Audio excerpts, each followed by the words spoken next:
राजा जनक के मंत्रियों द्वार राम लक्ष्मण का समाचार पाकर राजा दशरथ बड़े आनंदित हुए। धनुर्भाव की बात सुनकर तो उनके आनंद का ठिकाना न रहा। महल में जाकर उन्होंने सब समाचार रानियों को सुनाए। रानियां भी फूली न समाई। उन्होंने ब्राह्मणों को दान दक्षिणा दी। गुरु वशिष्ठ की आज्ञा लेकर राजा दशरथ बारात की तैयार कराने लगे। हाथी, घोड़े और रथ सभी सजने लगे। छल छबीले सवार घोड़े नाचने लगे। गुरु वशिष्ठ और राजा दशरथ दिव्य रथों में बैठे चतुरंगिनी सेना के साथ बारात चल पड़ी और 5वें दिन मिथिला जा पहुंची। राजा जनक ने नगर के बाहर आकर बारात का स्वागत किया और भली भांति सजाए गए जनवासे में सबको ले जाकर यथायोग्य ठहराया। विश्वामित्र को जब राजा दशरथ के आने का समाचार मिला तब दोनों राजकुमारों को लेकर वे जनवासे पहुँचे।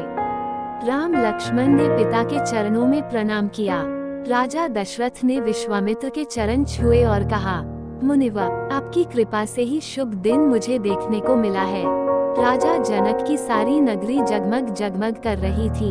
एक एक घर, एक एक द्वार वंदनवारों से सजा था। चारों ओर मंगल गीत सुनाई दे रहे थे। राजमार्ग और राजमहल में दर्शकों की अपार भीड़ थी। विवाह मंडप मणियों और हीरों के फूल पत्तों से सजा था।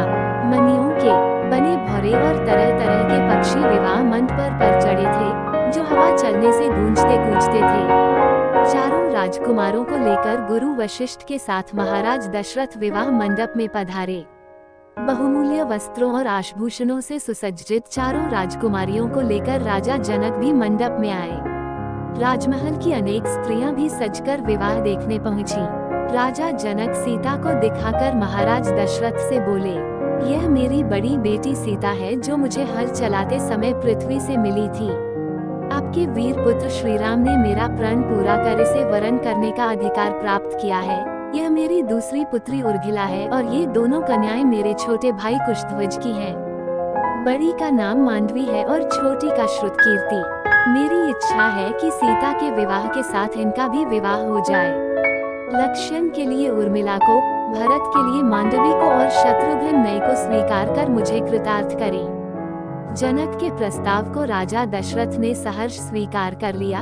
तब अग्नि के सामने चारों कन्याओं को अपने अपने पतियों के हाथ में सौंपते हुए राजा जनक ने कहा कि इन कन्याओं को मैं तुम्हारे हाथ सौंपता हूँ। ये छाया की भांति तुम्हारे साथ रहेंगी। तुम इनका पानी ग्रहण करो। इनकी सब तरह से रक्षा करना तुम्हारा धर्म होगा। गुरु वशिष्ठ और शतानंद ने वेद मंत्रों के साथ विवाह कराया। तब राजा दशरथ राजकुमारों और पुत्र वधुओं को लेकर जनवासे लौट आए। जनक ने कन्याओं और सब बरातियों को सुंदर उपहार दिए। राजा दशरथ ने भी सोने से सींग मढ़ाकर दूध देने वाली सहस्रों गायें ब्राह्मणों को दान में दी। दूसरे दिन विश्वामित्र ने आकर राजा दशरथ को बधाई दी और सबसे विदा लेकर वे अपने आश्रम को लौट गए। कुछ दिन तक जनक का आतिथ्य ग्रहण करने के पश्चात राजा दशरथ ब्रज के साथ अपने नगर को लौट चले। वे कुछ ही दूर गए होंगे कि सहसा भयंकर आंधी सी आई और उसके साथ ही क्रोध की साक्षात मूर्ति परशुराम फरसा और धनुष बाण लिए प्रकट हो गए। उन्हें देखते ही अयोध्यावासी डर के मारे अधमरे से हो गए और राजा दशरथ के तो होश ही उड़ गए। राम का रास्ता रोककर परशुराम बोले, राम, शिव के पुराने धनुष को तोड़कर तुम्हारा हौसला बहुत बढ़ गया है। मैं तुम्हारे अहंकार को चूर करूंगा। राजा दशरथ ने गिड़गिड़ाकर परशुराम से बड़ी अनुनय विनय की और राम पर अनुग्रह करने की प्रार्थना की। परशुराम ने दशरथ की बात सुनी अनसुनी कर दी और राम से फिर बोले, मेरे इस धनुष को चढ़ाओ। यदि न चढ़ा सके तो तुम तत्काल मेरे फरसे का आहार बनोगे। यह सुनते ही राजा दशरथ तो बेसुध होकर गिर पड़े।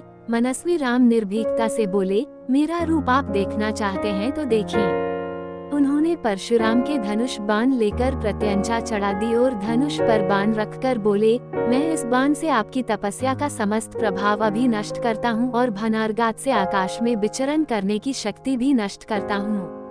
परशुराम हतप्रभ हो गए। उन्होंने राम की स्तुति की और आशीर्वाद दिए और यह प्रार्थना की कि तप का फल भले ही नष्ट कर दे, परंतु मनोगति नष्ट न करे, जिससे मैं महेंद्र पर्वत पर लौट सकूं।